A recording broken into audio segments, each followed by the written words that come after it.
We lived in a quiet corner of the galaxy. Our homes were domes of white and silver. They dotted the surface of a lonely moon. We called our home Terminus. It was the last stop for outward expansion, or so we thought at the time. For generations, we knew only the silence, the great, deep quiet between the stars. Our telescopes watched the void for threats. They found only ancient, cold rocks. Our radios listened for other voices. They heard only the hiss of dead stars. We were content with this beautiful emptiness. We believed we were utterly and completely alone. Our children grew up under simulated skies. They learned the names of constellations from Earth. That was a world none of us had ever seen. Our lives were ordered, peaceful, and small. We had tamed our little rock. We had made a garden in the endless dark. We asked for nothing more from the universe. The universe, it seemed, had other plans. It started with a whisper on the long-range scopes. A single point of data that made no sense. It was just a flicker, an impossible reading. The night shift technician ran a dozen diagnostics. He was sure his equipment was failing. He probably just wanted to finish his coffee. The machines were all green. The flicker was real. The anomaly was far out in the dark. It was moving against the gravitational tides. That was the first impossibility. Rocks and ice do not fight the current. They drift along with it patiently. This object moved with its own will. It moved with a terrifying and deliberate purpose.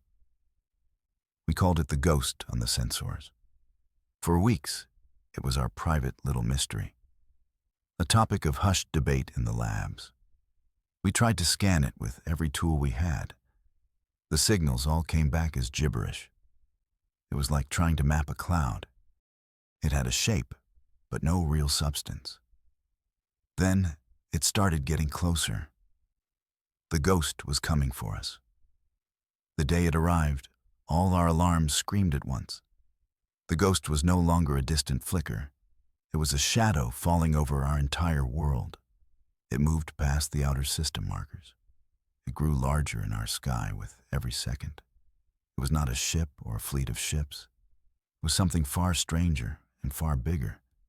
It blotted out the light of our small white sun. Our moon was thrown into an unnatural twilight. We looked up through the dome's ceilings. We saw a shape that defied all star science. It was a serpent made of starlight and ice. Its body was a river of frozen gases. Its scales were mountains of rock and crystal. It was impossibly vast, a living comet. It coiled through the vacuum without a sound. Its head was a monolithic shard of obsidian. 2 points of burning blue light pulsed within. We watched it from our little homes. We were ants watching a god eclipse the sky. Panic was a cold fire in our colony. Our quiet existence was over. Our leaders sent out the defense fleet. It was our standard procedure for any threat. 6 destroyers and 20 fighters rose to meet it. They were the pride of our small navy. Each ship was armed with plasma cannons. They carried torpedoes that could crack an asteroid. We watched their engine flares on our screens. They were brave sparks flying toward a storm. The first volley was a beautiful, deadly light show. Bright streams of energy crossed the dark. They struck the great serpent's crystalline hide. And then, nothing happened. The energy simply vanished into its body. It was like throwing pebbles into the ocean. The lasers did not even leave a scorch mark. Our strongest weapons were completely ignored. The serpent did not retaliate. It did not even seem to notice the attack. It continued its slow, graceful advance. It moved like a creature that knew no predators. It had never known a threat in all its life. Our fleet fired again and again. Our torpedoes burst against its scales like fireworks. The echoes of our failure were all we got back. One of our scientists was named Ilara. She was not watching the battle screens. She was looking at the light from the creature. Everyone else saw a random, hypnotic glow. She saw a rhythm in the pulsing blue lights. It was not a steady pulse, but a complex one. It was a series of long and short bursts. She ran the pattern through our translation matrices. The computer found nothing at first. It searched for every known code and language. Then she told it to stop looking for words. She told it to look for mathematics.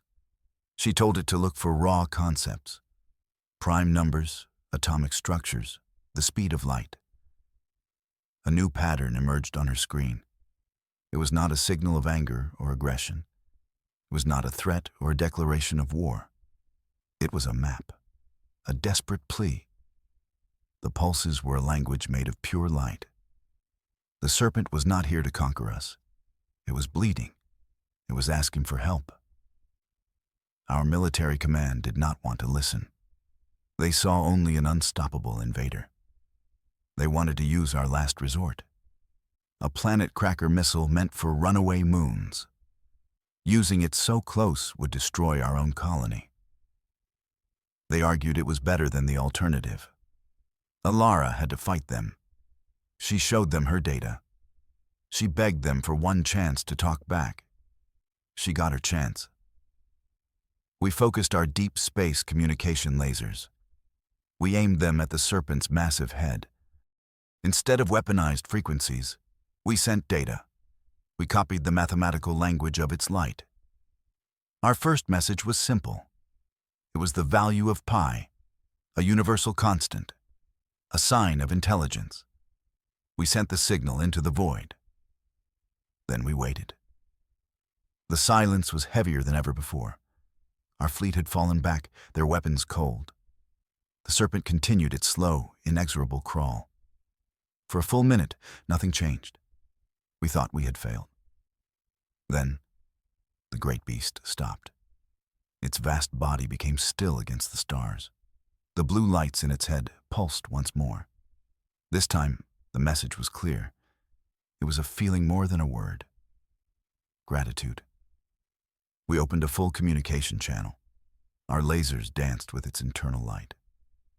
We learned the truth about these creatures.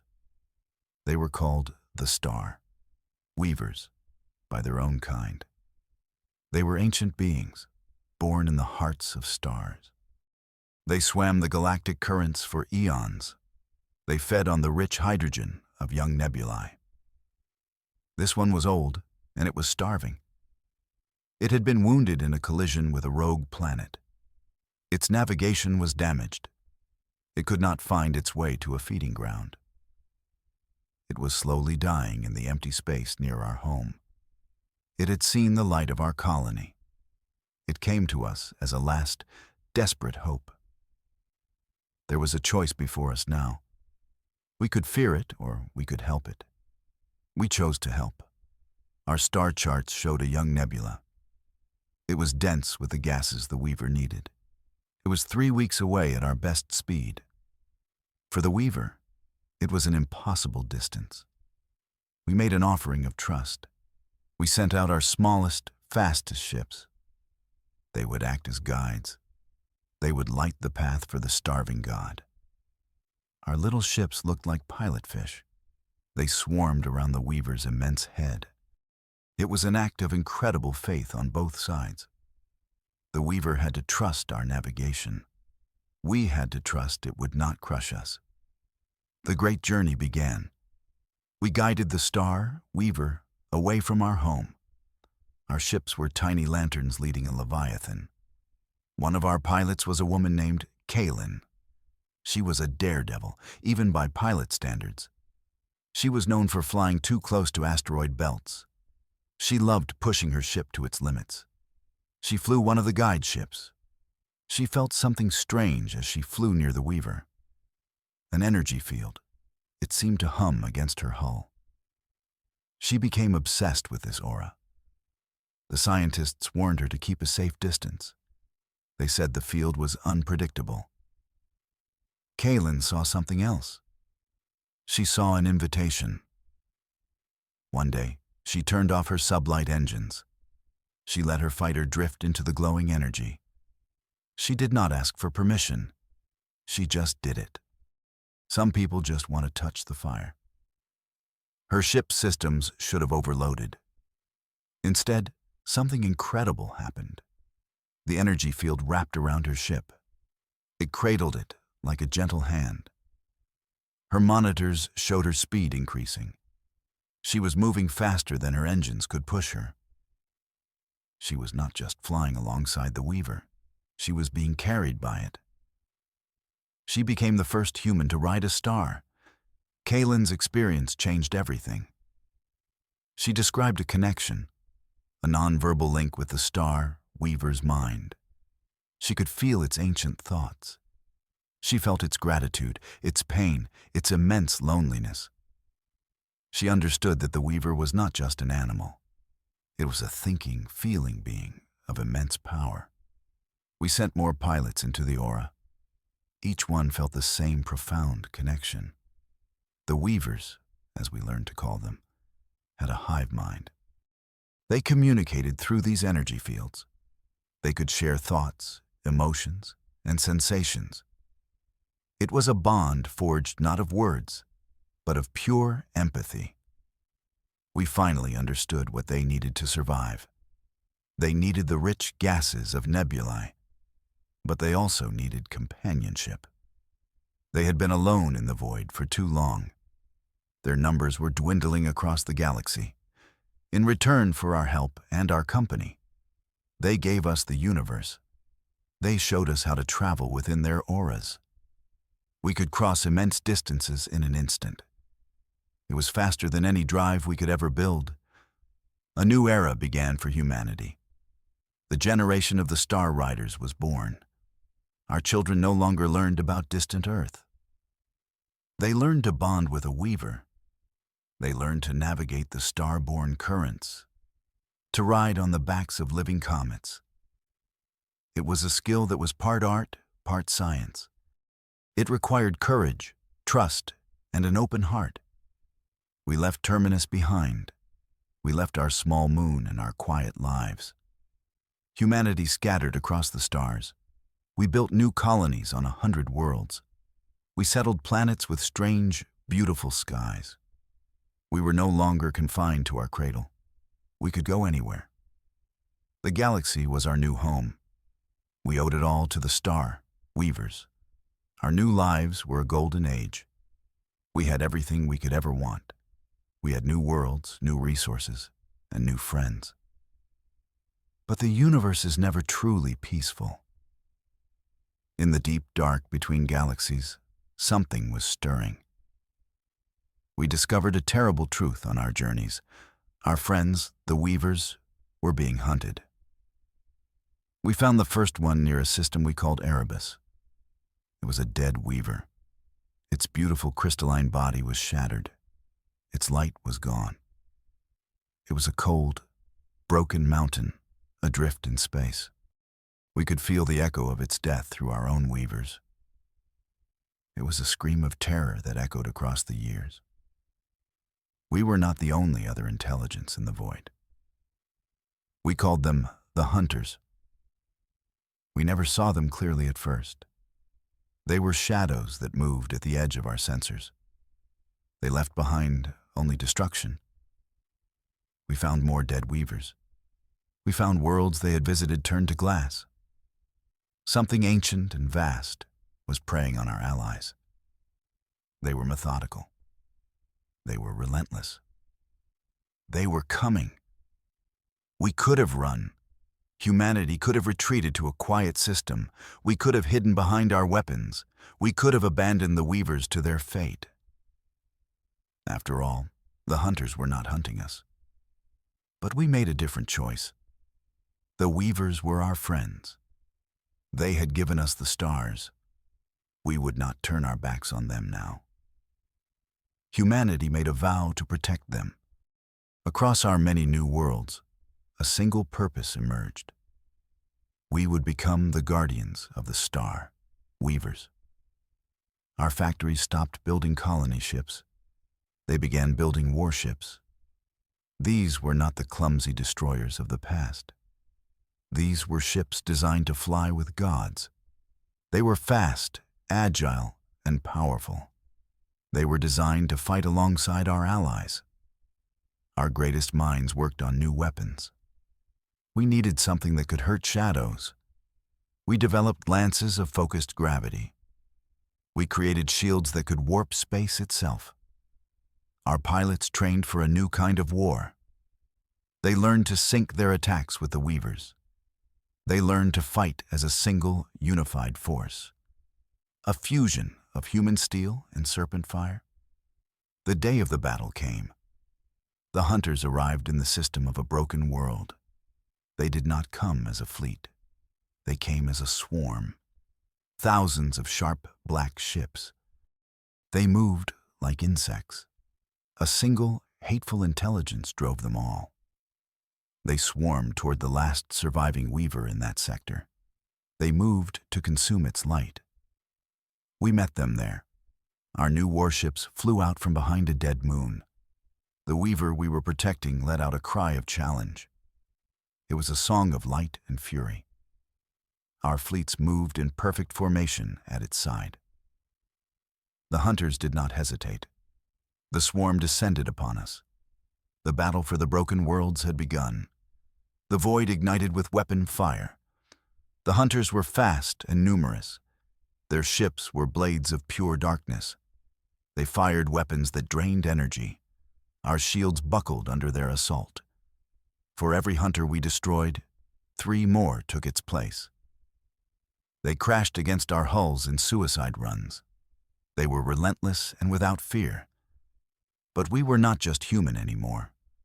Our pilots were bonded to the Weavers. They felt the battle through their allies' senses. They could anticipate the swarm's movements. Our gravity lances tore through the hunter ships. Our fighters danced between them, a deadly ballet. The Weaver itself was a storm of energy. It lashed out with tendrils of pure starlight. It incinerated swaths of the enemy swarm. We fought for 3 straight days. We lost ships. We lost brave pilots. The Weaver was wounded, its light dimming. But we did not break. We held the line. We pushed back against the endless tide. We showed the hunters something they had never seen. We showed them the fury of a species protecting its own. They knew only predation. We taught them the meaning of loyalty. We broke their swarm. The single mind that drove them felt fear. It felt the sting of a true defeat. The hunter ships faltered. Their attack lost its coordination. We seized the moment. The Weaver unleashed a final, brilliant pulse of energy. It was a wave of pure life that washed over the darkness. The remaining hunter ships turned and fled. They vanished back into the deep void from which they came. We had won. The battle was over. A new dawn was forged in the fire of that fight. We had driven the darkness back. We stood victorious among the wreckage. The galaxy would come to know our name. We were not just the small creatures from a lonely moon. We were the protectors. We were the allies of the star-born gods. Our vow was now our identity. Our children now grow up hearing these stories. They do not learn them from history books. They learn them in the cockpit of a training vessel. They learn to feel the hum of a Weaver's aura. They learn to speak the language of light. Riding the comets is no longer a job for a few brave pilots. It is our way of life. It is the birthright of every human child. We live among the stars now, truly. We are explorers, builders, and guardians. We stand beside the star, Weavers as equals. We have faced the darkness of the void and survived. We are no longer just human. We have become something more. We are a species that looked upon a god, and instead of kneeling, we offered it our hand. We are the Comet Masters.